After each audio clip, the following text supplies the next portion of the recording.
I'm gonna share my screen. I have a couple of cool pictures, but they're just in between the slides, so don't get your hopes up for the presentation just by looking at this very cool photo that I found to represent the first paragraph of the paper. So, uh, so the view that I'm defending in this paper is a view about the phenomenal character of affective experiences. So it's a view in philosophy of mind. Now, I'm not a specialist in philosophy of mind or language, which is evident to anyone who has read the paper. But I try my best. I was invited to write it for this Oxford Studies volume on philosophy of mind. I don't know why, but I agreed, and this is the best I could come up with. So, very crudely, I'm criticizing views according to which the phenomenal character of affective states is somehow linked to a representation that is evaluative in nature, that represents something as good or bad for the subject. And that somehow accounts for the way that it feels. And I'm suggesting that it is instead a kind of imperatival content that best accounts for that. For example, the fear that the antelope there is feeling when chased by a lion is telling it to run away rather than telling it that it's a bad situation. Very, very crudely. Okay. Uh, so so the question that I'm asking has to do with explaining or accounting for the phenomenal character somehow. Um, it I take it's a familiar fact that all but the most hardcore eliminativists accept that our affective experience, if any experiences, have a phenomenal character, and moreover, that character has this kind of polarity that can be described as positive or negative. They as we can also say that these experiences feel good or they feel bad. Like pain feels bad if anything like that. That's as obvious as it gets. So the question in this debate, we could formulate it in this terms, like what is it for this experience to have this character? Sometimes people put it in a bit more ambitious terms, like what explains the phenomenal character of these experiences, especially this sort of valence kind of phenomenal character.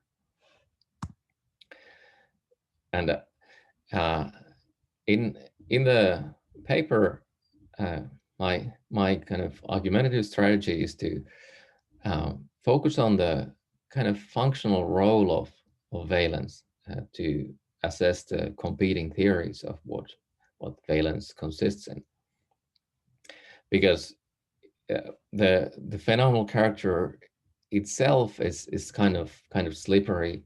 People easily have different intuitions about how the content of experience might be related to its phenomenal character. So for me, the the key given here is that valence is something that both explains a kind of motivation, which I call inherent motivation, uh, and rationalizes it. So the idea behind this notion of inherent motivation is that I don't think that valence states necessarily motivate us. I think there's counterexamples to that. But when they do, they don't just channel some motivation that already pre-existed them. So the pleasure that you get from eating ice cream itself motivates you to say keep eating the ice cream. Uh, and some of this motivation, arguably even in this case, in the ice cream case, is world directed, in that it motivates us to change something in the world. It might motivate us to escape, as in the case of fear, might motivate us to keep eating, as in the case of this sort of pleasure. Other motivations related to valence are directed towards the experience itself. It seems, at least, that pain motivates us to get rid of itself, which turns out to be a bit of a challenge for the kind of view that I favor.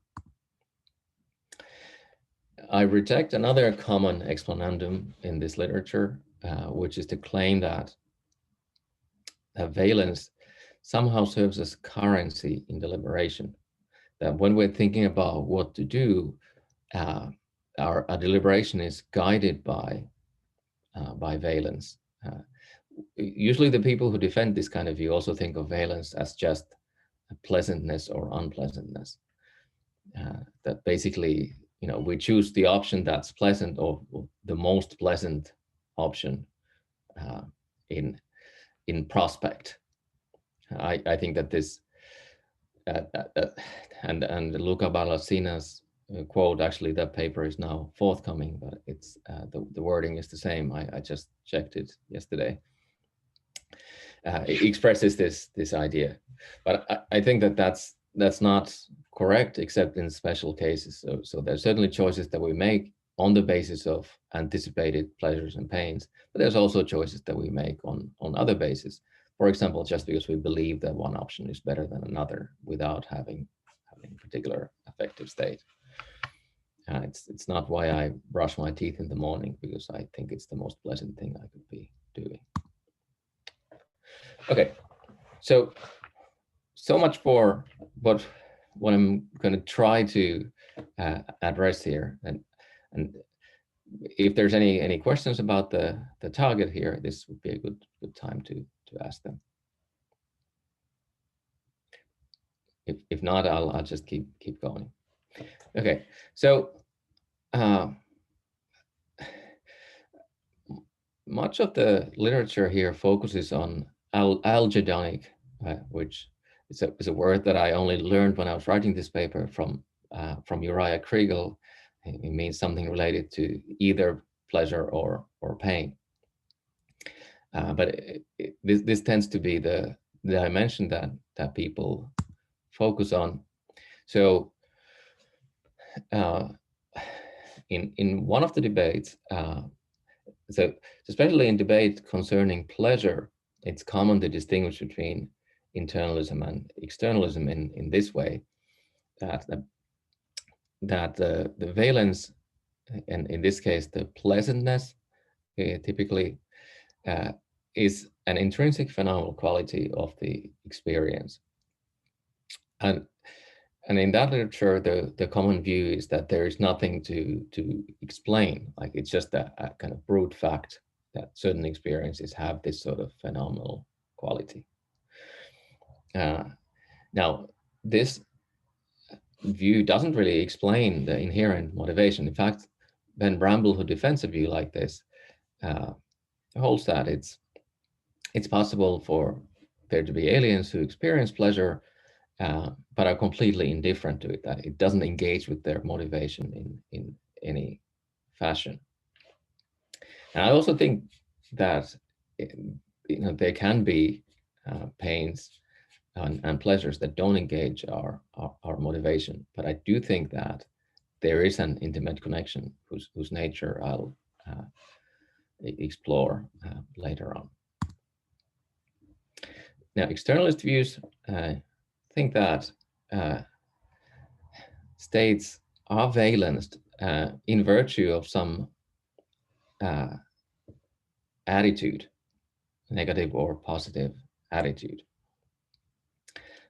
So there's a couple of externalist accounts of unpleasantness that I actually cut out of the paper, but basically Heathwood's higher order view has the kind of form that some sensation is unpleasant when we want not to have it for its own sake, not because of its consequences. The basic objection to this is the kind of a Euthyphro objection, is that the reason we want to get rid of it is that it's already unpleasant. That's why we don't want to have that sensation. It's the unpleasantness that explains the desire, not the other way around. Hilla Jacobson defends this kind of first order desire view, in particular about pain. So she holds that basically something is that the painfulness of certain sensations results from our having a subjectively frustrated desire. That is, desire that we think is frustrated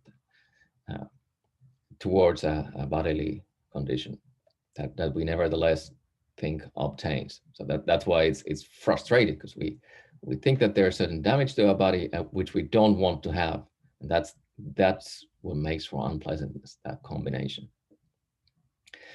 One concern about that is that we can experience pains even if we don't think there's anything wrong with our body. We might be well aware of the fact that, you know, it's a pain in a phantom limb, for example, and also it seems, insofar as the desire in question is itself something that has a phenomenal character, as it is in Jacobson's account, the buck just gets passed to explaining why are these desires, the desire frustrations themselves, unpleasant. So I want to, the kind of view that I favor is internalist, but not a brute internalist view. It tries to account for the phenomenal character somehow. And there's different views on this, and this is the kind of stuff I assume that you guys know much better than I do, and you'll be teaching me about in a minute. But anyway, it seems to me that in this debate on phenomenal character and intentional content, there's two opposed sort of views. Some people think that it's the intentional content of experiences that explains why they have the phenomenal character that they do. Sometimes people tell some sort of teleosemantic story, or there's some sort of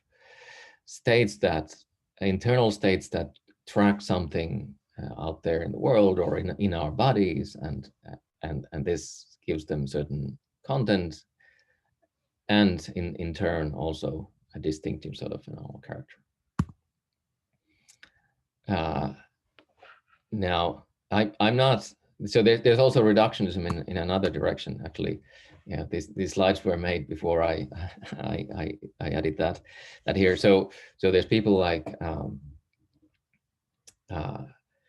Uriah Kriegel who think that it's the other way around, that it's the phenomenology of our experiences that gives them their intentionality.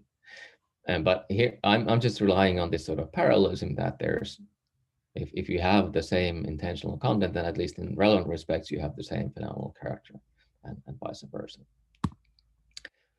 Okay, so the most popular view in this ballpark is an evaluativist view, according to which these states, affective states, have the phenomenal character they do because they represent something as good or bad, perhaps in a special way, some sort of non-conceptual way, for example. So David Bain, who I actually tried to invite to join us today, but too late for him to make it, says that basically the unpleasantness of the pain involves two kinds of representation. So first, the experience represents a certain bodily disturbance as occurring, so say in a particular part of your body, which is what we mean when we say that I have a pain in my hand, for example, is that I have an experience that represents some sort of bodily disturbance in my hand. And there's another representational state which has evaluative content. It represents this disturbance as bad for me. And other people have presented more general views of this type, where it's not necessarily an internal state that is, or a bodily state that is represented as bad or good for me, but it could be something out there in the world. So there's a non-conceptual representation of badness or goodness that could be their carothers, for example. Why should we think that this is the case? So the argument for evaluativism that I focus on is inspired in particular by David Bain, who I think develops the kind of view particularly carefully. So the first we have this sort of parallelism, assume that there's a match between content and character, phenomenal character.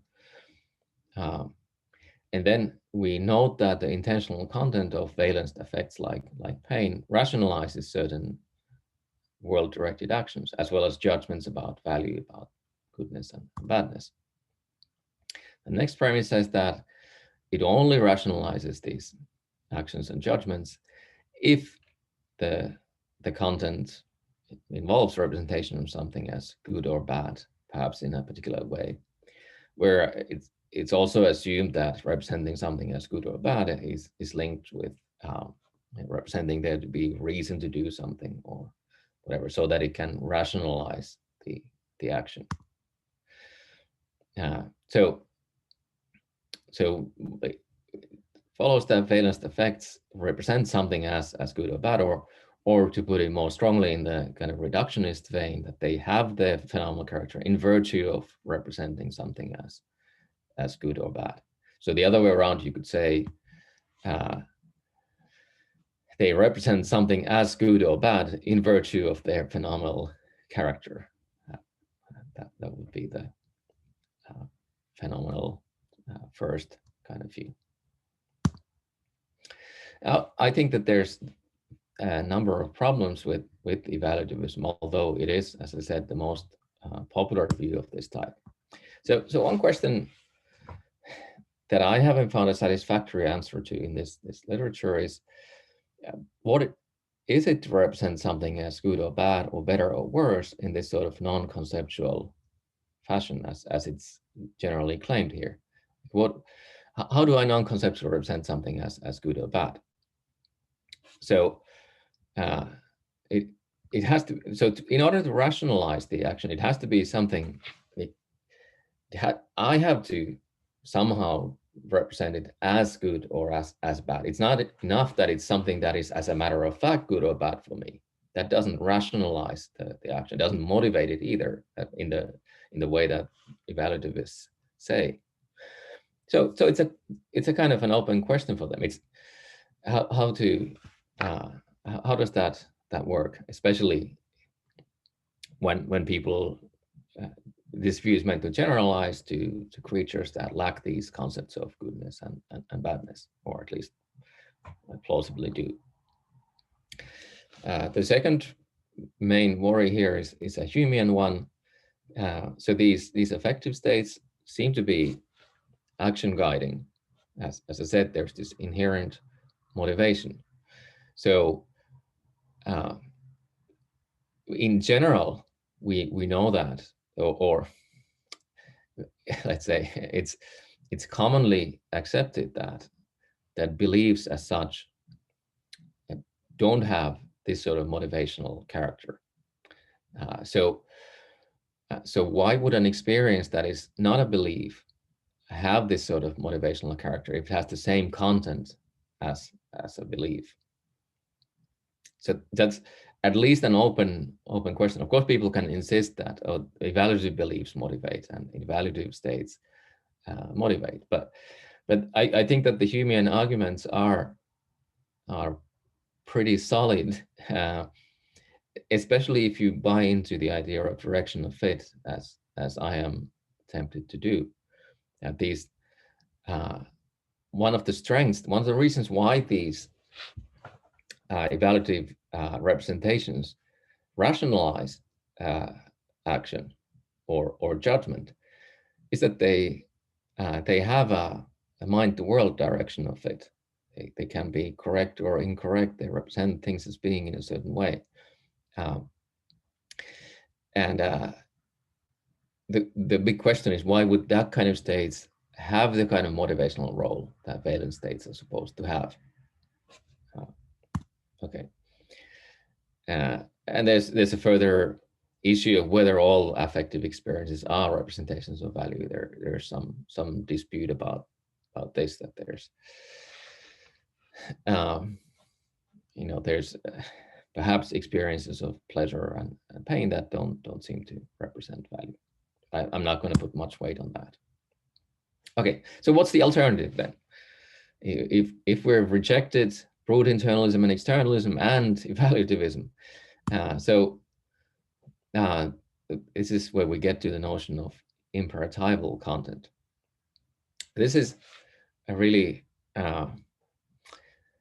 something that I'm not really properly trying to defend in this paper. I'm just assuming, for the purpose of my argument, that there is such a thing as imperatival content as well as indicative content.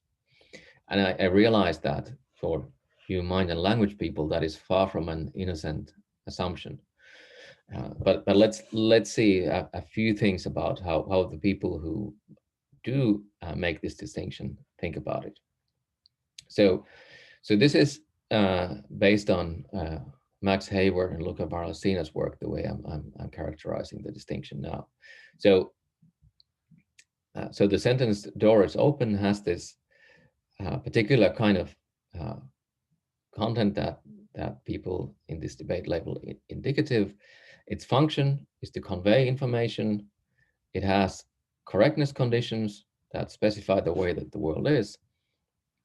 And when there is uptake, when somebody accepts this type of content, they form a belief or judgment about the way that things are.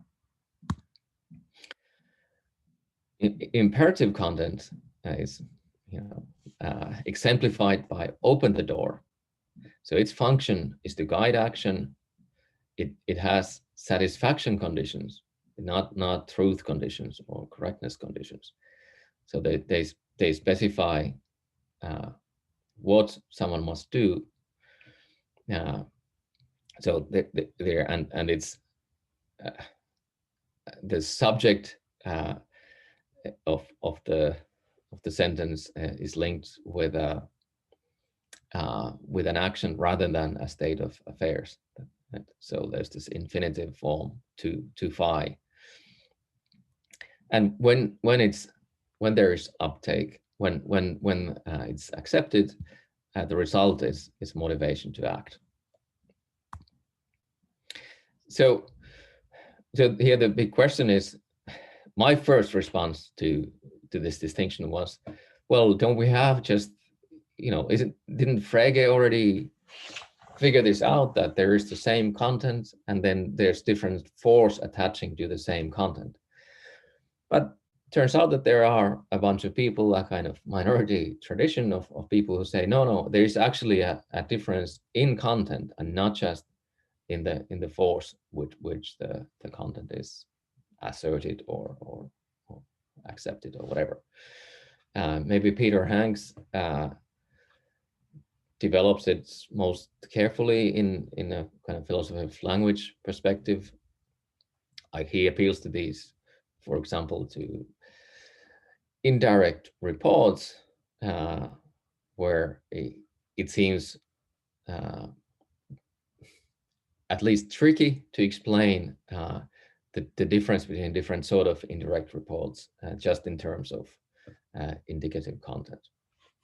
We can come back to I mean, it's not we can come back to it, but I'm not sure if I can say much more to defend this idea. As I said, I'm kind of assuming it here for the sake of argument, and I'm hoping, because I like the argument, that there is such a content, but if there isn't, I'm going to need a backup story.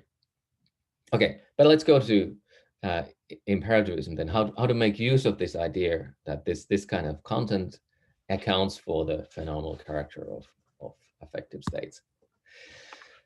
So this is a relatively recent view. So Colin Klein has this book, which I think came out in 2015, although he had published some papers before that, where he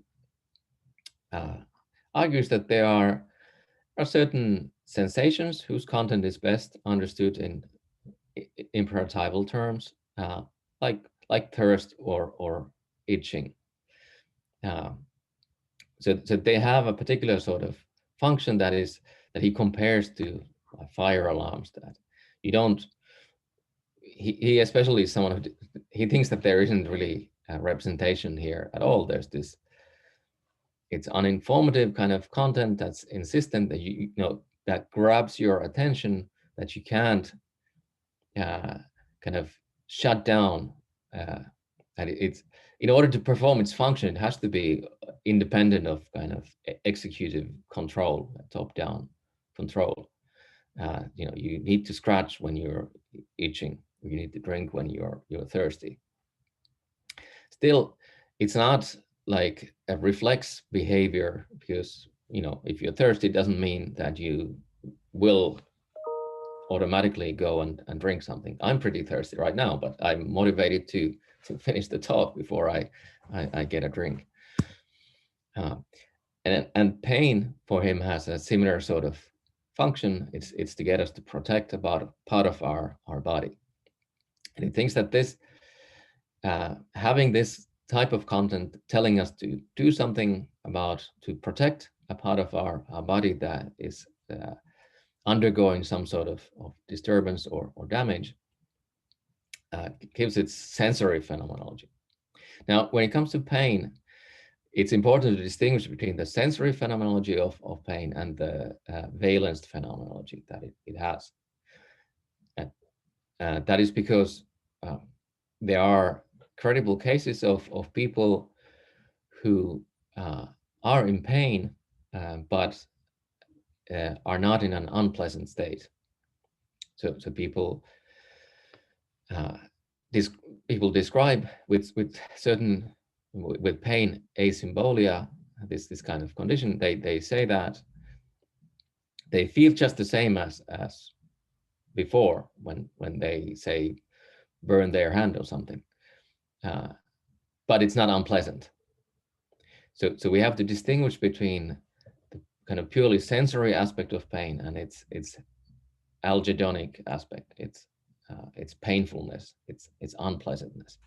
Okay, so this is just an account of the sensory aspect of it, but people have also generalized that into an explanation of the valence aspect of it. So again, and here the main argument, to me, the best argument is a motivational one. So the first premise is the same as before. The second premise is that valence character is inherently motivating, as I was saying at the beginning. And I think the best take on that is that when we take the experience at face value, we sort of accept what the experience is saying, then we're motivated to act. And so if we accept the point here that successful uptake of an imperative is motivation to act, then we have a good explanation of that. And insofar as indicative content doesn't, the uptake of an indicative content doesn't involve motivation to act, then it must have imperatival content. It could also have indicative content, but the motivating aspect must be imperative. So we get the view that the valence phenomenal character consists at least partly in having this imperatival content. Maybe it's in virtue of that content that they feel the way they do. And there's different ways of cashing this out, depending on what kind of imperative we think is at issue. So Manolo Martinez, who was an early defender of this kind of view, suggests that it's first order imperative. So when and so he's writing specifically about pain. So if you have pain in your ankle, then you have an experience that has indicative content that there's some sort of damage to your ankle, and that explains the sensory character. But then there's also imperatival content, something like see to it that the damage in your ankle goes away, and that's what explains the negative valence of the experience. So you could think kind of in the vein of Hilla Jacobson, that there's kind of simultaneous representation of your angle as being in a certain way, and then an imperative telling you to change that, to see to it that it's not in the way that it actually is. And that's, well, Martinez doesn't make so much of this link between the two. That's the kind of relational view that I'll defend, but it's closest to Martinez's this view, as we'll see in a second. Others, Klein suggests he's not so interested in the valence dimension, but he says that there's a second order imperative, like not to have the sensation that we're having. People like Balosina and Hayward, I think, criticize it quite well. They hold that it's both implausible that the unvalenced sensation becomes valenced when there's a higher order imperative, or that the higher order imperative itself would have valenced character. So what they are suggesting is that it's a reflexive sort of imperatival content. So the title of their paper is Less of Me or More of Me, where the experiences are telling us to have more of the same experience or less of the same type of experience. I'm going to argue that this kind of view can't really account for world-directed motivation involved in valenced affects. It provides an unsatisfactory explanation at best of that. So we'll come back to that later. Okay, I hope everybody's keeping track of the options on the table and where we're going. So next, I'll talk about the view that I want to suggest. So I call it relational imperativism. So again, like Martinez's view, I'm suggesting that valenced affects not just pleasures and pains, but also emotions that are valenced and even moods have this positive or negative character in virtue of having two kinds of content that are related to each other in the right way. So we have indicative content that represents a state of affairs that could be actual or possible, that bears on a certain background concern that you have. I'll come back to the role of that later. And then you have imperatival content that tells you to see that this kind of state of affairs, a state of affairs that relevantly like the represented content, either will or won't obtain in the future, then by engaging in certain type of behavior. And where I think that different types of affect motivate different kinds of behavior and associated bodily readiness to act in a certain way.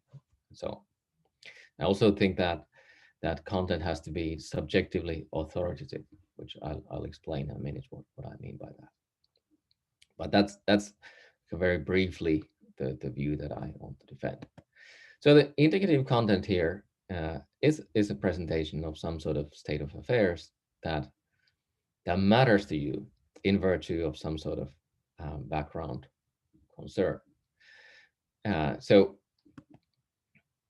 here the background concern is what I characterize as some sort of open-ended desire-like state. It could be a standing desire. So if you think of, so my example in the paper is feeling sad when Sweden beats Finland. I mean, rarely happens, but if it happens, then I might feel sad because I have a kind of standing, well, yeah, because I have a standing concern for Finnish sports teams to do well. It's not a particularly strong one, but you know, it's there nevertheless. In the case of other effects like fear, it could be something that we could even characterize as a drive. It's a kind of a biological background desire that we have. It's not like we're constantly thinking that I want to survive or I don't want to get hurt, but that tends to be in the background, accounting for some aspects of fear, for example. Now, of course, in order for this representation and background concern to meet each other in generating the affect, there has to be some sort of appraisal that the represented state of affairs somehow bears on the background concern. So this is what psychologists call appraisal, which is typically non-conscious and automatic. I think it just basically amounts to relevance of some state of affairs, assessment of some state of affairs being relevant to a background concern. Okay, so then there's the imperatival part of it, and what it says in the case of negative affect is something like, see to it that the sort of thing that is indicated in the experience, in the very experience that that this is part of, won't obtain in the future. So one criticism that Barlesina and Hayward make of Martinez's first order imperativism was that that he can't account for the phenomenology of hunger, for example, that he might be, that it doesn't make it negative that that it's a state, that it's an experience that tells us to avoid something, for example, in the way that Martinez is suggesting that pain tells us to get rid of the bodily damage that is represented in the experience. Because Barlesina and Hayward point out, you can also describe hunger as saying, get more of something, get more of food, eat something. It's not just avoid hunger or get rid of hunger. So what I'm suggesting is that when we think of this in relational terms, then if hunger, which I think is plausible, if the representational content is that my stomach is empty, and the imperative says, see to it that this sort of thing, that the emptiness of your stomach won't obtain in the future, that accounts for the negative character of hunger in principled terms. Okay. Yeah, I won't now go into the different sort of effects. We can come back to them and talk about. But I think that we can give kind of plausible analysis of a number of different kinds of effects in terms of this kind of indicative content and suitably linked imperatival content. More general point that I want to make it at is that some of these, only some of these imperatives are authoritative, and only when they're authoritative to us, namely, by which I just mean that they engage with our motivational systems, the experience will have valenced character. And this is important when it comes to explaining things like pain asymbolia. So we want to be able to have someone who's in pain that is not unpleasant. Why is pain in general unpleasant? Now, evaluativists like David Bain, they argue that, like drawing on some of the empirical evidence regarding these pain asymbolics, they argue that there's a lack of concern for bodily integrity. Like people don't care about bodily damage to themselves. That's part of an explanation, at least, why pain to them doesn't feel unpleasant. I can't really take a stand on how empirically plausible that is, but assuming that that's right, that works very well with this kind of imperatival view that I'm suggesting. That the phenomenal character is altered because you don't have these imperatives, and these representations don't engage with a background concern to avoid damage to your body. So the imperatives lack subjective authority for us. So my idea is that the authority comes from this background concern. It is kind of like in the name of my instinct for survival, that fear tells me to run away. And it's because of that, that in part, that it has that phenomenal character that it does. And it's still notably different from just having the concern for survival and the belief that I have to do something in order to survive. I could have both of those without feeling fear, without having this experience that has certain phenomenal character. So you still need this separate experiential state to account for that. Okay, I'll skip that bit. Actually, I'll also skip the part about positive valence. I think that it's easier to tell an imperative story of negative valence, but because negative affect is in general more directly linked to motivation than positive affect. And that's not specific in any way to my theory. It's just a general observation that scientists who study emotion have made, and philosophers as well. Like, fear is much more directly linked to fleeing than happiness is linked to dancing or whatever. Like it's not linked to specific behaviors as closely, and that makes a lot of sense on the imperatival account as well, because when the imperative says like more of this sort of thing, it's less urgent than saying less of this sort of thing. Let's get rid of what's happening right now. I mean, you already have what your experience is telling you to have more of, so to speak. But I think there's more indirect ways in which it is linked to action, and the imperatives are correspondingly different.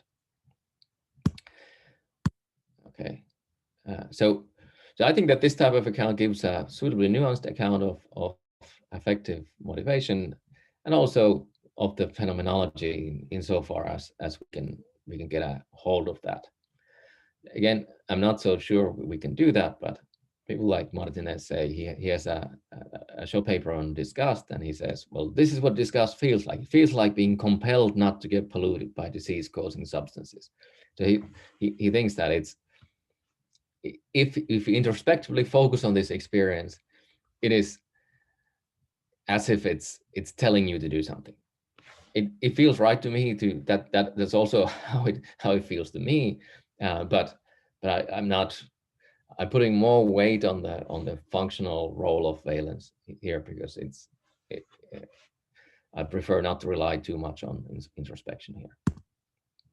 Okay, the final section, objections and replies, where I talk about 3 key objections to imperativism.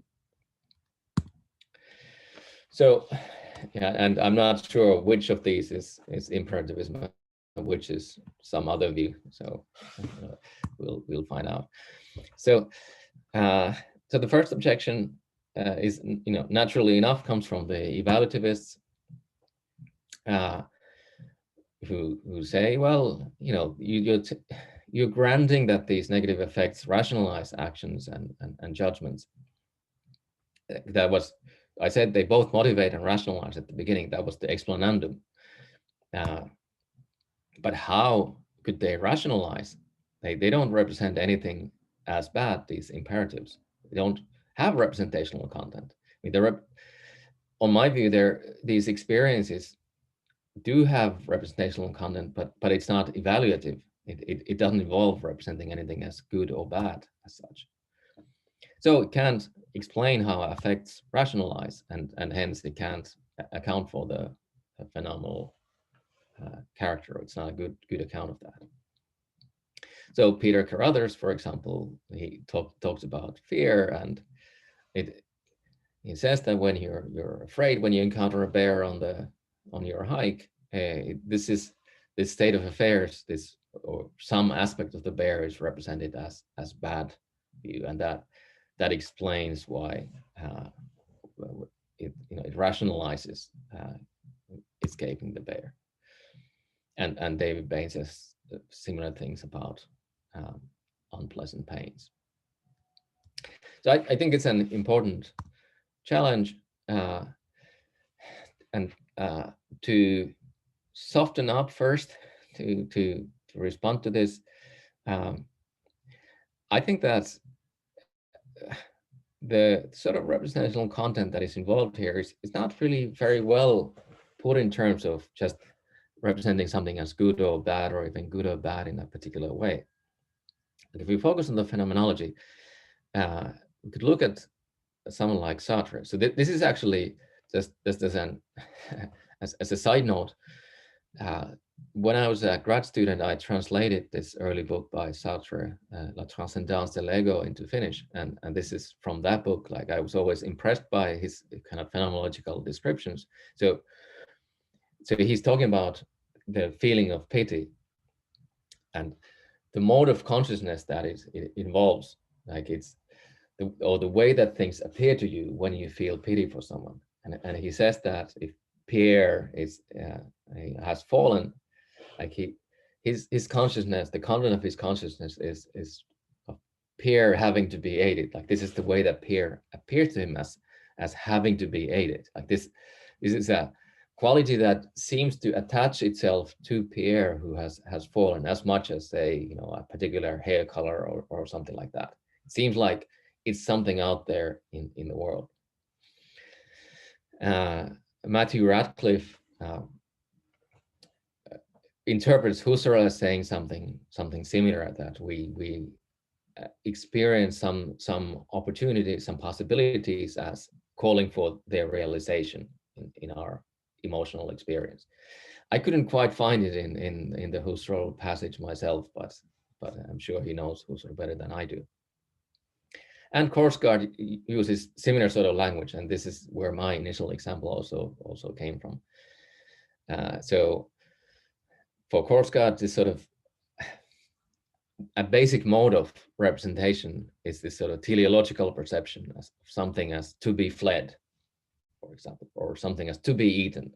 Like, for her, that's the kind of primitive way in which we represent the world. Okay, so what I think that these can be thought of as kind of affective and practical seemings that result from a kind of projection of this sort of felt imperatives. So here I'm appealing to the kind of mechanism of projection that Hume introduced to philosophical discourse, and people like Mackey and Blackburn later developed. That we project certain emotional reactions, or in this case, kind of felt demands, as if they were features of the world, and doing so serves certain functions. That's something that Blackburn in particular has argued, that it enables us to focus our discussion on the things that we should do rather than our own attitudes, that we project them, as it were, onto the world. So if I have the experience of being authoritatively told to do something, that changes the way in which things appear to me, predictably, not necessarily, but it engages this mechanism of projection. So when I feel when my experience tells me to run away from the bear appears to me as something to be fled from. And that seeming then rationalizes the flight subjectively. That's what we're talking about in this context. And yeah, so I think that this allows for a kind of reconciliation with this evaluativist view. So if this is this is what I project when I have this experience. Then perhaps that's just what it is to non-conceptually represent something as bad, is to project this quality of being something to be avoided, or to be run away from, or to be destroyed, or something like that onto the thing. And I think that these sort of seemings then rationalize behavior and belief. They can also be. I don't have this in the paper, but I think that this might account for kind of fittingness of effects. So if there's sufficient reason to act, as a matter of fact, there is reason to do what the imperative contained in the affect tells me to do, then that affective response is fitting, like that, in those circumstances. Okay, second objection, intensity. So it's clear that these affective states can be readily explained.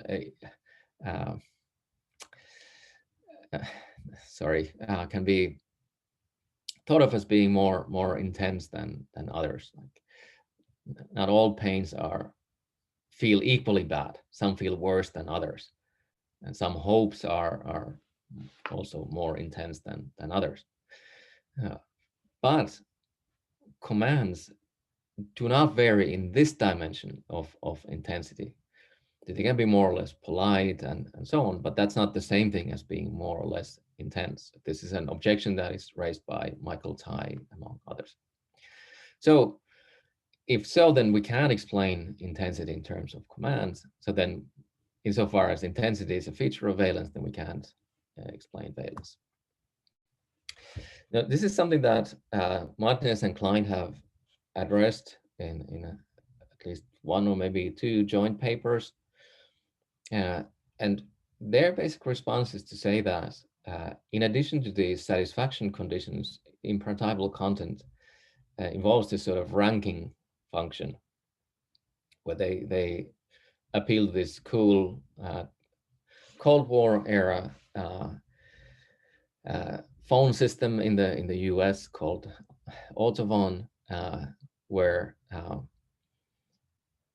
calls included this, the signals included this sort of secondary ranking signal as well, like that they would indicate that this is a flash call and not a routine call, and then the system would prioritize the flash call over the routine call. So that's the basic idea that they had, was that we can account for intensity in terms of this sort of cross-reference among imperatives. I think that we can do it with a simpler solution. We don't have to actually have this sort of very complicated structure. It actually turns out to be pretty complicated when they flesh it out, and not very plausible for, at least for simpler sort of creatures who can nevertheless have more or less intense effects. So my idea is that, and it actually is inspired by a comment that they make, but they don't develop, is that basically the imperatives contain a kind of reference to how much of an opportunity cost we should pay in order to comply with them. So again, I won't go into the exact formulations here, just want to give you the basic idea, which is that so basically one imperative is more gives rise to a more intense experience when it tells you to sacrifice more in order to satisfy it. Like there's an implicit reference to how much you should sacrifice for that. So so if I was, super thirsty, I would sacrifice the fluidity of my presentation and excuse myself and come back in 3 minutes or something like that, get a drink right now.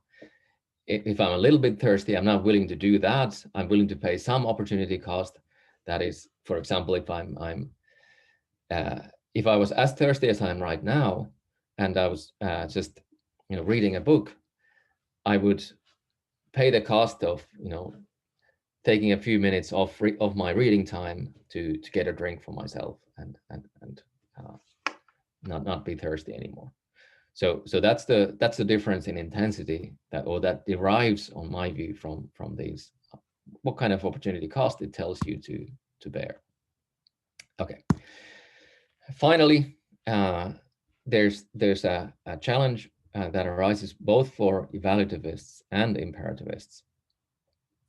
So and Hilla Jacobson puts this in terms of shooting the messenger originally for evaluativism, because evaluativists say that pain is like a messenger that tells you that something bad is happening to your foot, for example.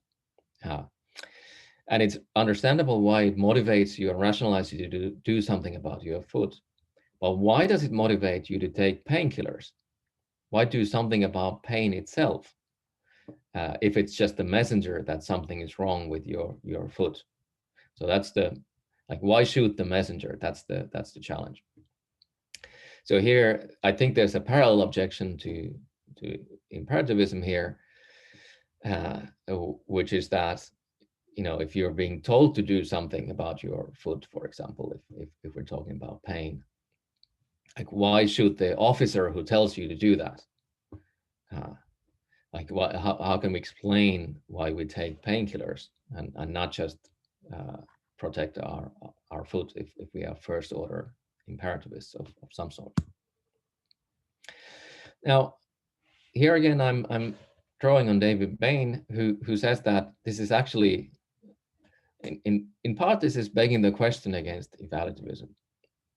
It's as if you're assuming that it's not unpleasant. So this so the evaluativist is saying that pain is unpleasant in virtue of evaluating something negatively. So now this objection, well, what's bad about the messenger? Well, it's because it's an unpleasant messenger. That's why you want to get rid of that, as well as the thing that it's telling you is bad. So that's why it's begging the question. If they're right otherwise, then it is unpleasant to be informed that something is going badly. And here, likewise, it is unpleasant to be told to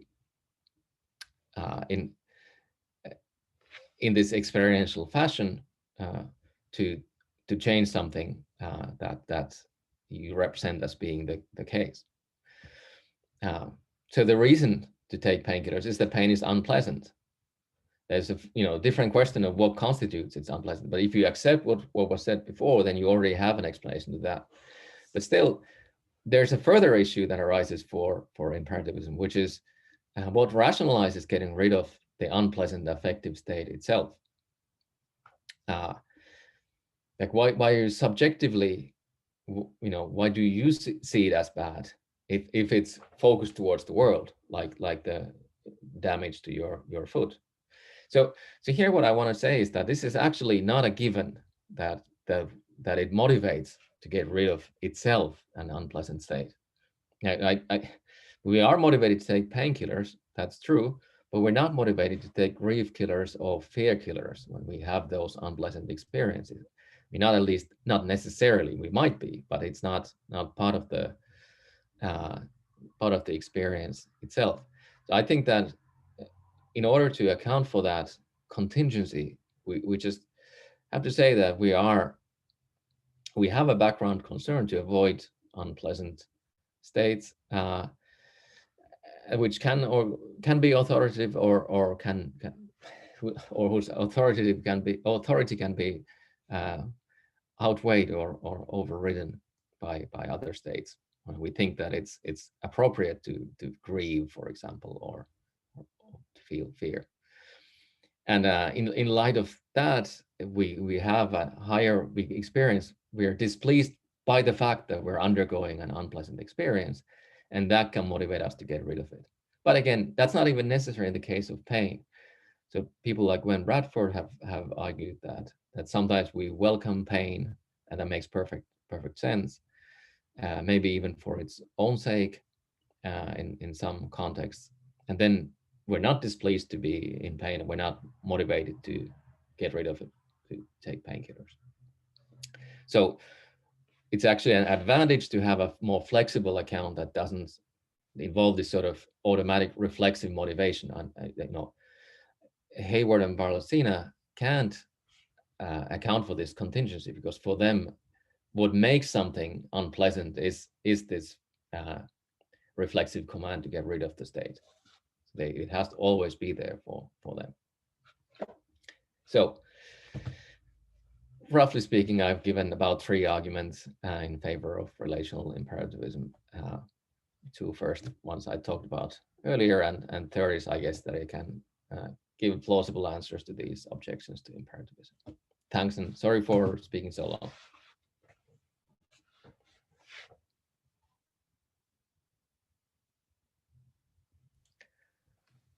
Thank you. Thank you very much for that. Yeah, so now we can proceed with the questions. We'll do the usual thing with the raising hands, and if anyone has maybe a follow-up to a question that's being asked at the moment, you can just maybe send in the chat, and we'll arrange like that. And I will also, as I said from last week as well, I'll automatically lower your hand, just for clarification amongst us if it's another question or something. We left the hand up from before. So try to streamline things as much as possible. So yeah, we can begin, I think, with the questions. I'll keep the slides there. It might make it easy to refer to something if Mm-hmm. Yeah. So Eric. Yeah, thank you for the very interesting talk. One question that kept coming up as I was reading your paper, and you deal with it a little bit more in the paper than I think you did in the presentation, was the question of moods. Like when you just wake up and you're in a bad mood or a good mood, it might be because you lost your job or something like that, but it might not be. It might just be that your physiology is just all messed up or something like that. And I think especially with these very general moods that don't have any obvious intentional content, it's hard to find an imperative there. What is this feeling or whatever, this phenomenal quality telling me to do? Yeah, you're right. I didn't talk about it here. It's actually, so most of these slides came from a presentation that I gave like about a week before I finished the paper. So there were a few things I didn't address here. So I'm kind of sympathetic to kind of views that link moods in particular to kind of physical action readiness,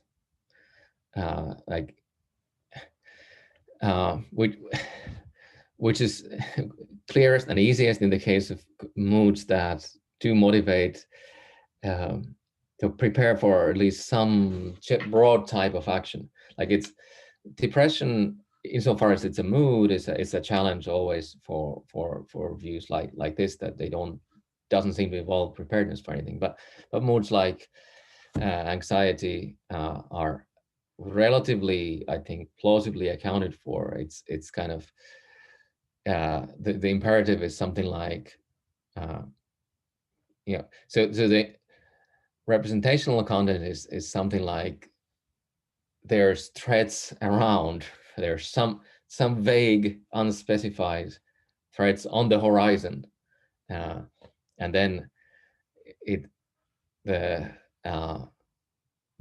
content is somehow prepared to face these unspecified threats. So it's easy to see how it motivates a kind of tension in the action readiness in the body.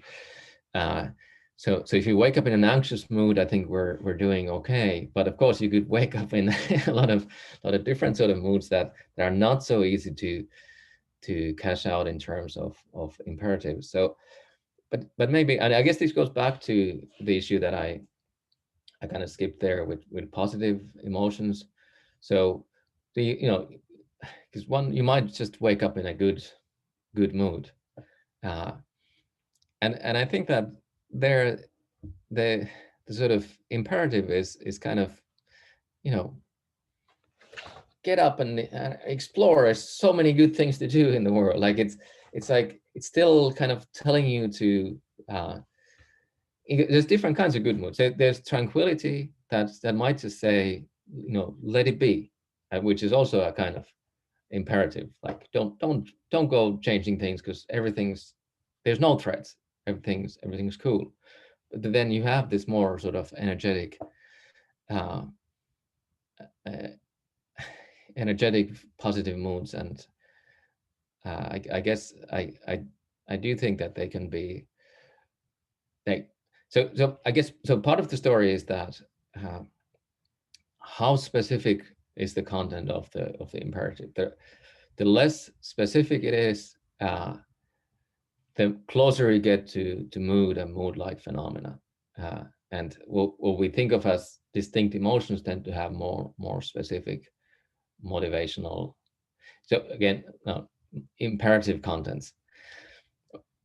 Of course, there's a kind of a method here that I'm proposing for deriving those imperatives is that what are we motivated to do when we take the experience at face value? So I'm divorcing to some extent the mood or emotion from motivation. I'm not saying it necessarily motivates. You don't necessarily take it at face value, but if you do, then there's a characteristic kind of motivation that results from it. So yeah, that's all I can say at this point, I think. Lara?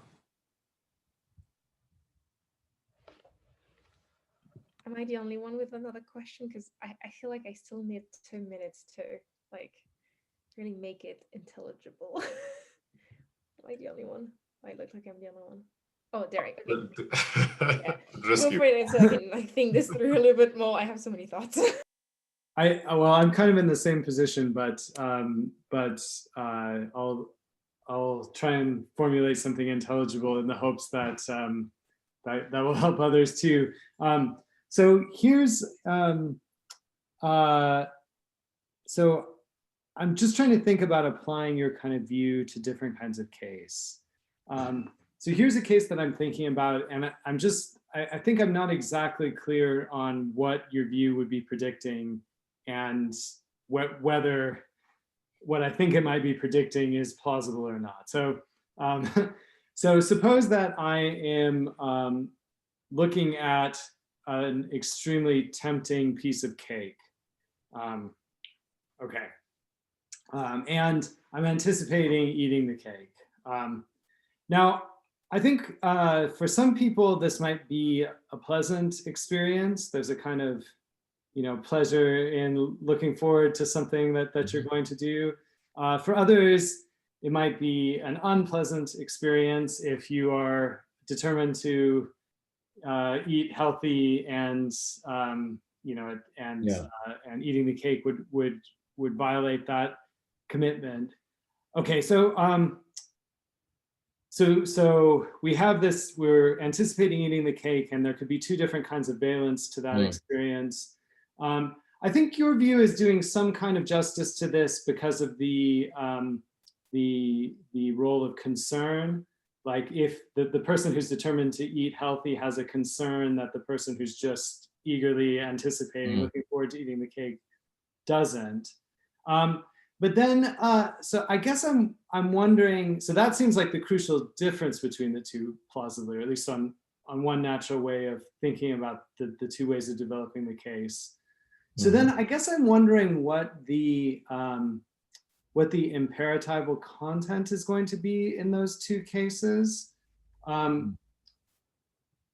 would have thought that, so in both cases, there's a kind of imperatival content to the experience that's like, eat the cake, I think. But that's not relevant to the valence in your view, I think. So what's relevant to the valence has to be a content like, keep doing things like this or stop doing things like this.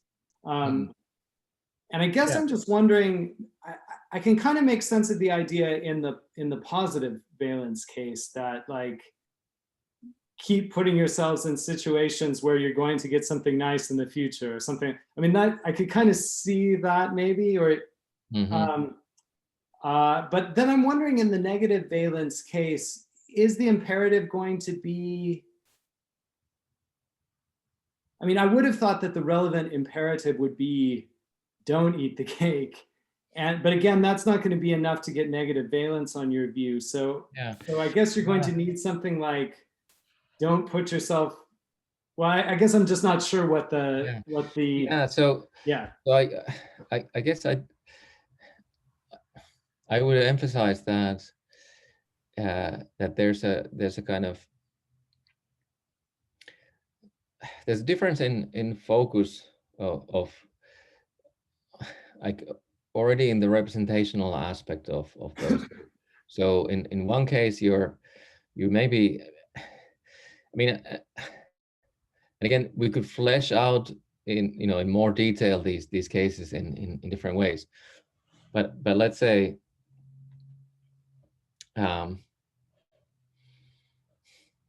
so one thing that maybe complicates things when it comes to this sort of anticipated pleasure, for example, is that we have like two affective states. So there's one valence state is when you're eating the cake and you're experiencing that pleasure. But here we're just looking at it now. So someone might be already pleased that they will be having that pleasure. So there you're thinking the representational content is I will be experiencing pleasure, and then it's positive in virtue of your having this authoritative imperative saying, see to it that in the future you'll be in this kind of situation. I guess in the negative case, it's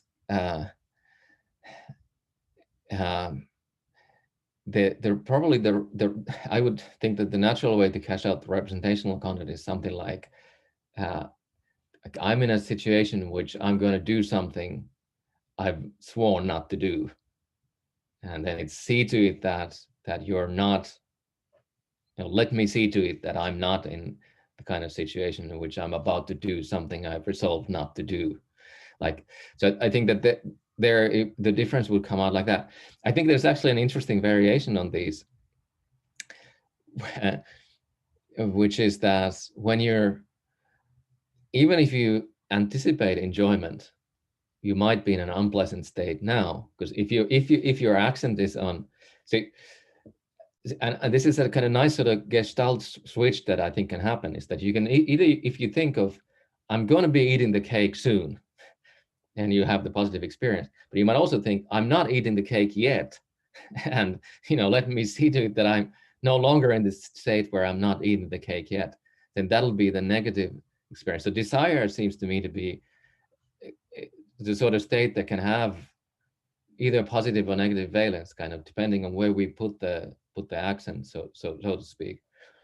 And I actually think that this explains an objection that Barlastina makes to views of this type in a recent paper. So he actually uses precisely a cake example, so that's why I'm thinking of that. Now I'm pleasantly anticipating Lara's objections, and soon I will be suffering from. Lara, please.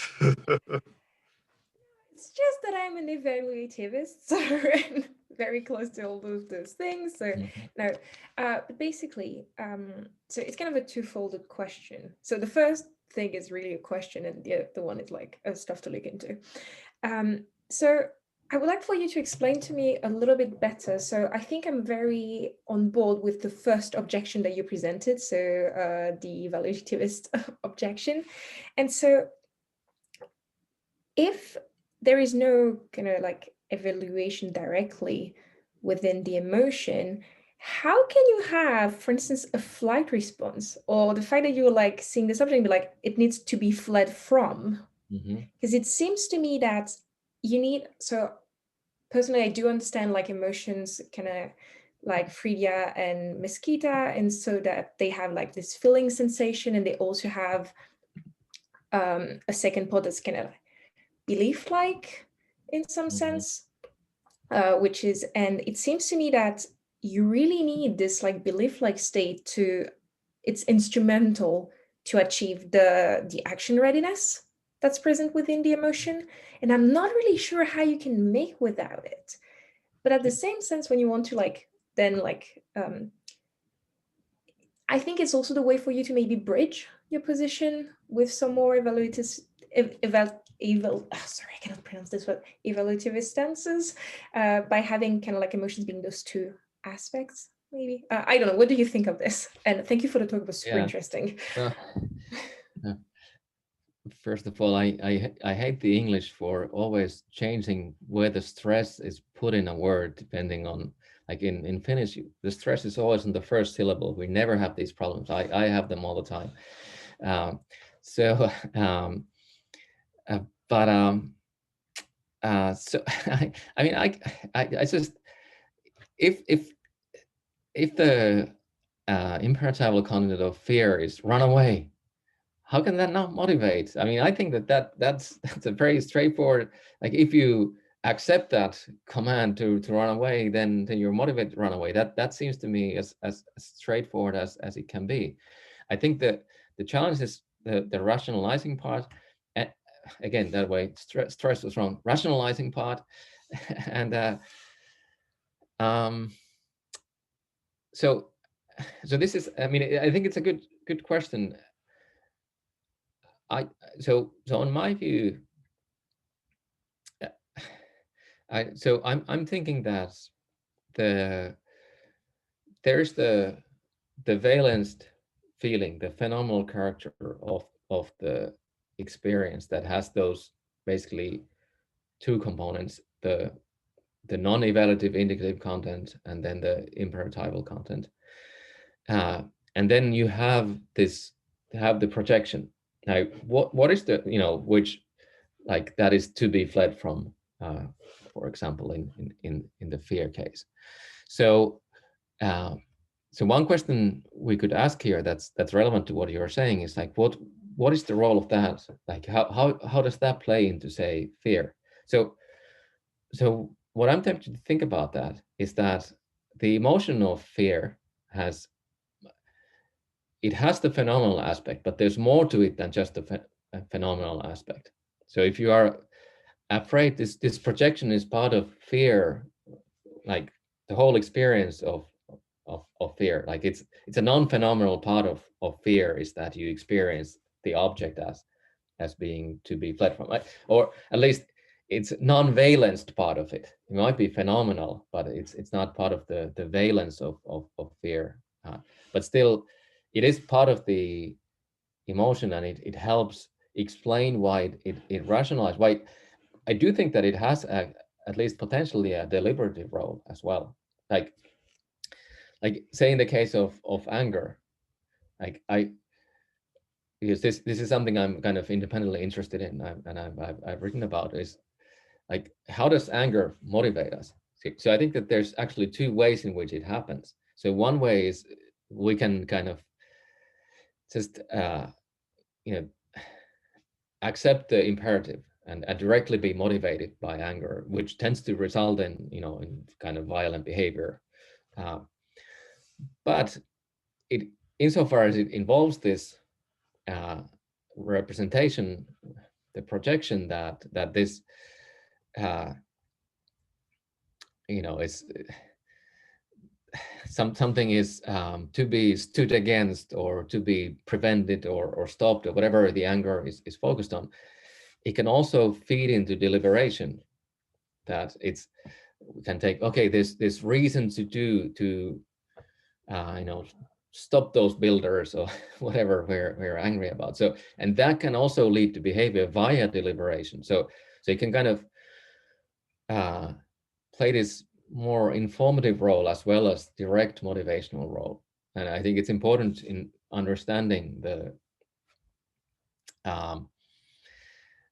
the value of emotions, that they can also have this sort of kind of an epistemic role as well. So so it's not so insofar as that's what evaluativists think about emotion, I'm not like entirely opposed to it. My view is just that if we just look at the valence part of it, then I think we're better off just thinking of the relational imperative content, and then the other part kind of comes for free if there is this psychological mechanism of projection, as many people have suggested. But that's a kind of bet that I'm making. So just I want to be explicit about it, that there's these two big bets that are in the background here, that there is content that is imperatival, not just imperatival force, and that there's this projective mechanism.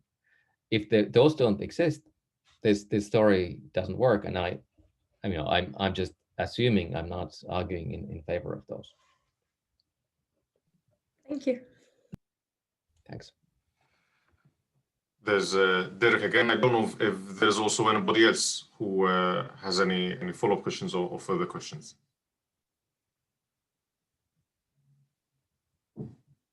Derek? Yeah, okay. So I'm wondering about the notion of rationalization here. So I guess this is what I'm thinking. The mere fact that I get some command, some imperative, doesn't give me a reason to do what that says. So you can imagine a kind of case where we get all of these imperatival representations, but they're just kind of random, and it doesn't seem like we have any. It doesn't seem rational. It doesn't seem like we have any reason to sort of obey them. And so I'm wondering why you think in this kind of case, the sort of mere presence of an imperatival content constitutes or a reason or can play a role in this kind of rationalizing explanation. Okay, well, so yeah, I'm here talking about rationalization in a very subjective sense. So I'm thinking of so take Carruthers' case about of the bear looming while you're hiking. So of course it could be that it's completely harmless. It could be that it's not even a bear. It's it's a robot who's meant to be cuddly and make you feel good or whatever, but you're scared of it and you run away. Of course, we can say, that was a mistake. There wasn't a reason to do that. But at the same time, we can say, well, it wasn't a random reaction. Like it was, from your perspective, we can see why you did that. It was rationalized by this perception of the bear as being, in my terms, as something to be fled from, that resulted from projection from this authoritative imperative. After all, which we tend to have this strong background concern to preserve our lives and our bodily integrity, and so when my fear tells me in the name of that background concern to leave the scene, I'm disposed to project this as being a case that calls for running away, and that explains why in this subjective sense. So of course it's not meant to, it doesn't say that you always have a genuine reason to act in accordance, but for example, in the sense in which people talk about rationalizing explanation of action, that one is available in terms of this projection linked with the imperative. That's the idea. Can I follow up on this? Sure. I think I have. So I had a sort of related question that I think is maybe it's just a kind of different way of asking the same kind of question, but I was wondering in the argument about the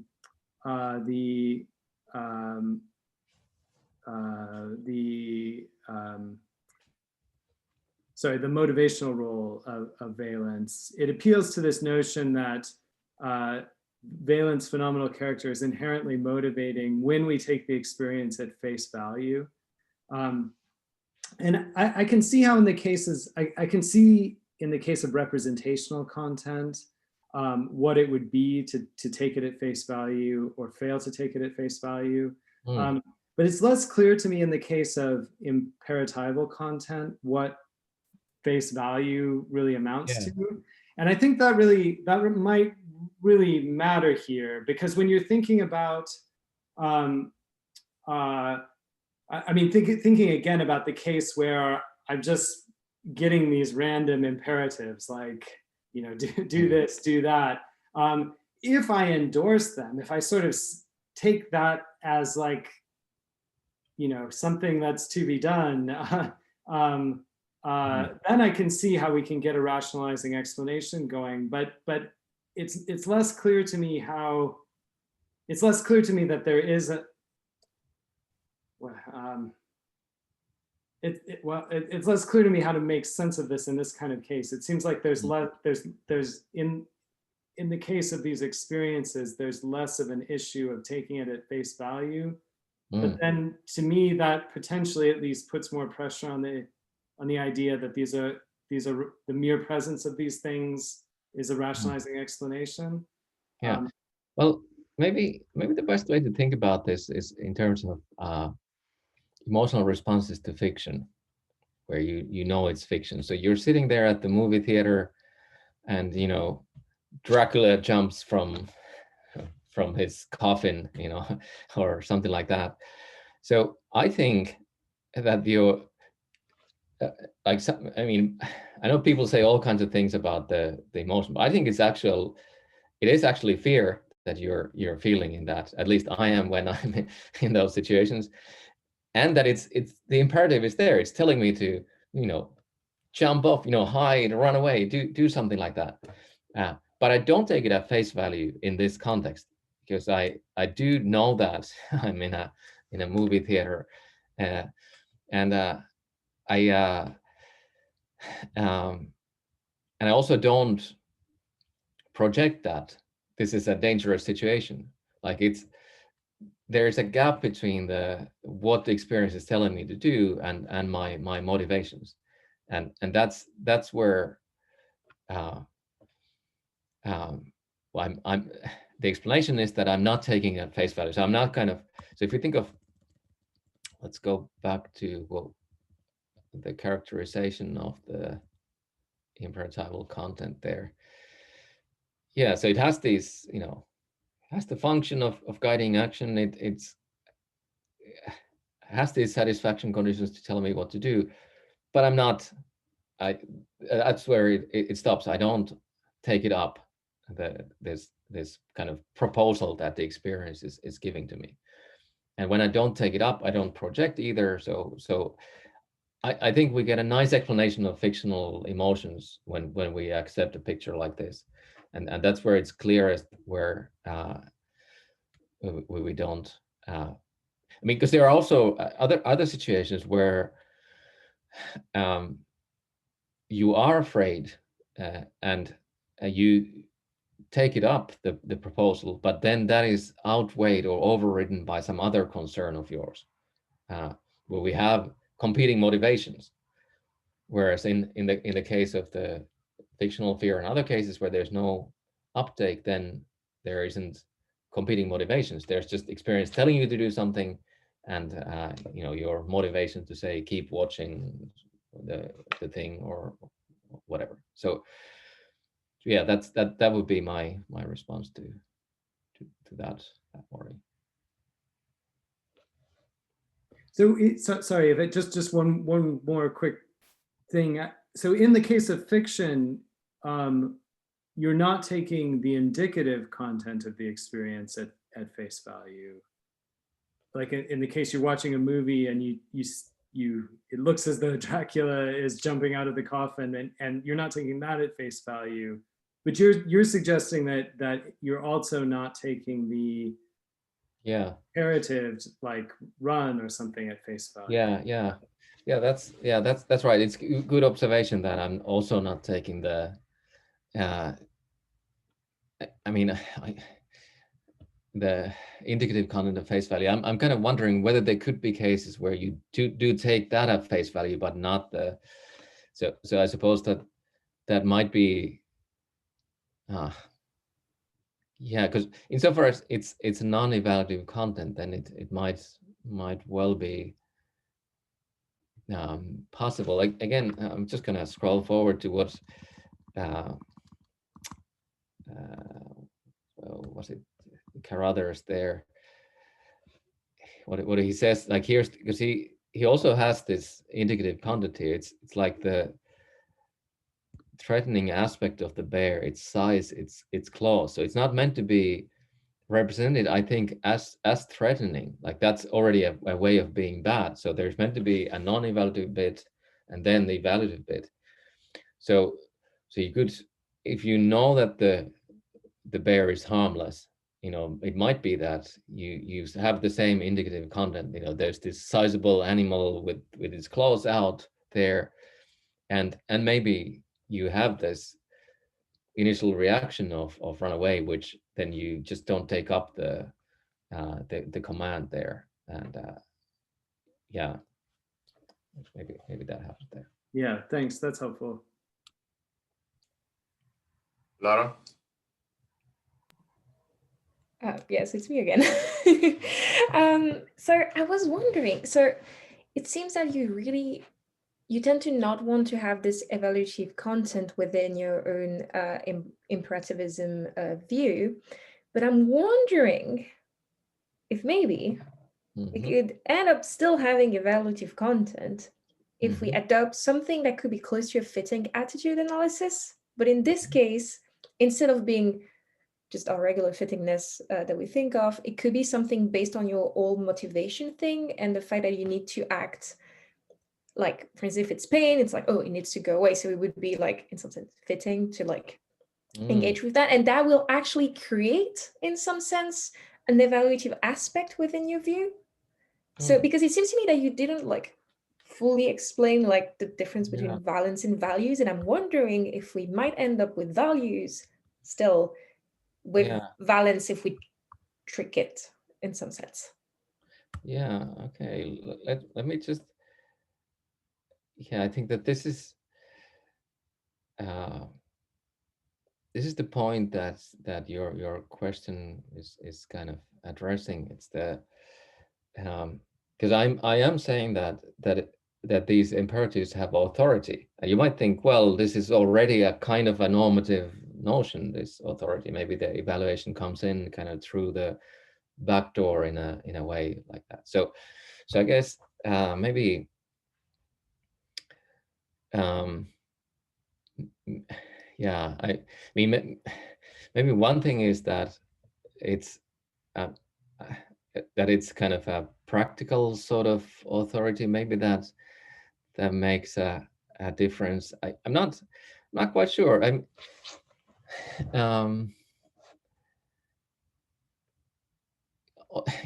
another thing is that might be relevant here is that I'm thinking of these sort of, so this background concern that gives authority to the imperative is not part of the experience itself. So I think that could be something that is not experienced at all, and it, it's there. Like, so if you think of your concern for your survival, for example, it's not like it comes into being when you're in a threatening situation. So it's we all have it by default, which also supports the idea that it's not itself part of the experience, but it makes a difference to the experience in when something happens that engages that, when there is the appraisal that this thing that is happening bears on this thing that I care about, and then possibly you have this. I mean, it's not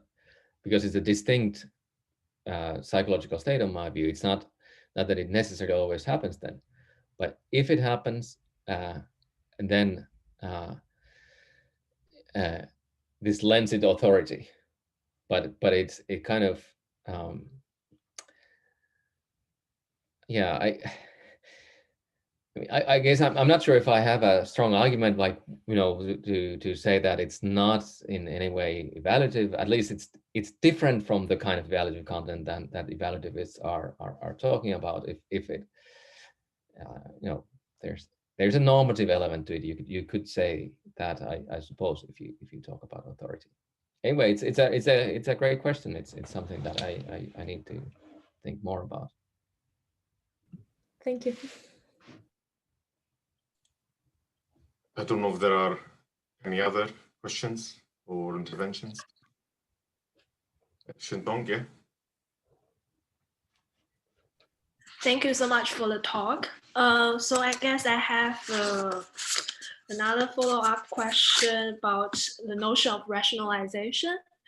So I still want to know more about how normatively loaded the notion is, or is it a notion more like a standard Humean, Davisonian kind of rationalizations, namely that your behaviors rationalizing so far as you have a certain belief and desire pair that explains why you act the way you acted? Or do you want the notion of rationalization to do more normative work in a sense that it can provide some justification for your behavior or for the belief, and for the judgments you have? Because at some point you talk about the imperatives should give rise to some non-dodastic appearances, and that appearances rationalize my belief and behavior.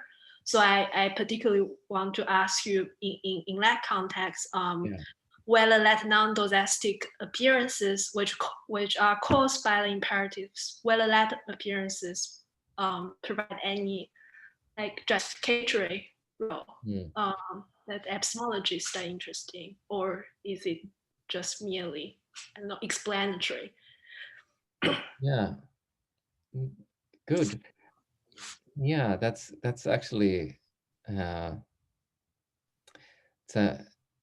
think it's a great question, and one reason I like it, it makes me think of something else I'm thinking about, writing about the role of the epistemic role of affective states, and so two things that I can say in response now is, first, I do think that it rationalizes in a more substantive fashion than the Davidsonian desire belief pair, because it's meant to kind of rationalize it from the subject's own first personal perspective, which I don't think beliefs and desires do. Like, we can make sense of someone's behavior in the light of those, but it's not. I don't see my own behavior as rationalized by the desires and beliefs that I have, but rather the objects of those, if anything. But anyway, so here, if I experience the bear as something that is to be fled from, so I want to say that it rationalizes my belief in a subjective way, that the bear is dangerous. Now, does it provide some sort of genuine epistemic justification for that belief, and not just kind of make it intelligible from my perspective? I think that actually hangs on whether the